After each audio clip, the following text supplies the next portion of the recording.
নমস্কার বন্ধুরা, এই মুহূর্তে আপনাদের সকলের জন্য একটি বিরাট সুখবর দিলেন মধ্যশিক্ষা পর্ষদ এবং উচ্চ মাধ্যমিক শিক্ষা সংসদের তরফ থেকে। 2024-এ আপনাদের কিন্তু সরাসরি 3-এর বদলে 6 নাম্বার করে দেওয়া হচ্ছে গ্রেস। যে গ্রেস নাম্বারের জন্য আপনারা এতদিন পর্যন্ত অপেক্ষা করছিলেন, সেই গ্রেস নাম্বার কিন্তু বাড়িয়ে দেওয়া হচ্ছে 2024 সালে।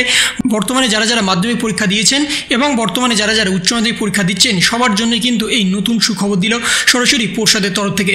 বর্তমানে যারা যারা পাশ করা নিয়ে চিন্তিত ছিলেন, তাদের পাশ নম্বর পেতে কিন্তু আর সমস্যা হবে না, তাদের পাশ করতে আর কোনো রকম চিন্তা করতে হবে না। 2024-এ যদি কোনো কারণে আপনারা কম নাম্বার পেয়েও থাকেন, তাহলেও কিন্তু আপনাদের গ্রেস নাম্বার দিয়ে পাশ করিয়ে দেওয়া হবে। কিন্তু সেই গ্রেস নাম্বার পেতে গেলে আপনাদের কিছু ক্রাইটেরিয়া পূরণ করতে হবে, তবেই কিন্তু এই গ্রেস নাম্বার পাবেন।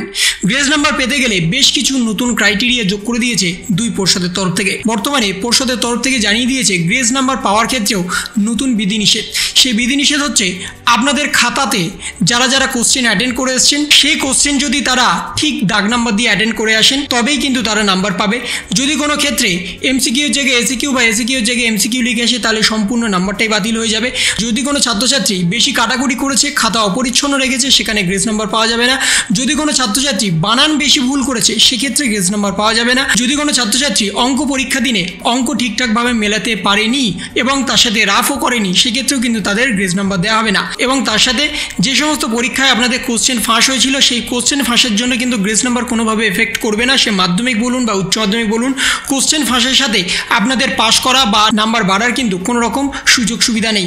এবং তার সাথে যদি কোনো ছাত্রছাত্রী 15-র নিচে নাম্বার পায় মাধ্যমিকে, বা যদি কোনো ছাত্রছাত্রী উচ্চ মাধ্যমিকে 20-র নিচে পায়, সেখানেও কিন্তু তাদের গ্রেস নাম্বার দেওয়া হবে। কিন্তু সেই গ্রেস নাম্বারটা সর্বোচ্চ কিন্তু 6 নম্বর দেওয়া হবে, তার বেশি কিন্তু কোনোভাবেই গ্রেস নাম্বার আপনারা পাবেন না।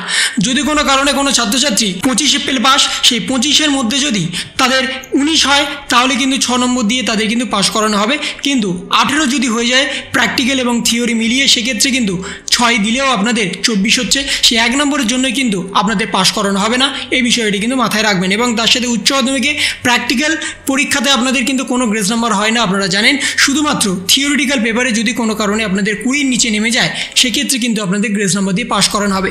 সেই গ্রেস নাম্বার পেতে গেলেও যে যা কন্ডিশন বলা হলো, সেই কন্ডিশন মেনেই কিন্তু গ্রেস নাম্বার দেওয়া হবে। এবং 2024-এ উচ্চ মাধ্যমিকের মতো মাধ্যমিকের অনলাইনে নাম্বার কিন্তু আপলোড করা হবে। এতদিন পর্যন্ত উচ্চ মাধ্যমিকের শিক্ষক শিক্ষিকারা তাদের অনলাইনে আপলোড করতো, এবার মধ্যশিক্ষা পর্ষদের তরফ থেকে জানানো হয়েছে কোনোভাবে আর ম্যানুয়ালি কোনো শিক্ষক শিক্ষিকারা মধ্যশিক্ষা পর্ষদের অফিসে গিয়ে আপলোড করবে না। এবার বাড়িতে বসেই তারা অনলাইনে সুষ্ঠুভাবে সময় মতো তারা আপলোড করতে পারবে, যাতে কোনো ছাত্রছাত্রীর নাম্বার দিতে বা নাম্বার বসাতে অসুবিধা না হয়। এবং তার সাথে 2024-এ নাম্বার পাওয়া নিয়েও কিন্তু একটা বড় সুখবর দিয়েছে মধ্যশিক্ষা পর্ষদের তরফ থেকে, যে আপনাদের সব ক্ষেত্রে কিন্তু একটা বিবেচনামূলক করে নাম্বার দেওয়া হবে, অযথা কিন্তু নাম্বার কাটা যাবে না। এবং পর্ষদের তরফ থেকে যে অ্যান্সার কি পাবলিশ করা হয়েছে, সেই অ্যান্সার কি মোতাবেক সমস্ত শিক্ষক শিক্ষিকাদের কিন্তু খাতা চেক করতে হবে। শিক্ষক শিক্ষিকারা নিজেদের ইচ্ছাধীন মতো খাতা চেক করতে পারবে না।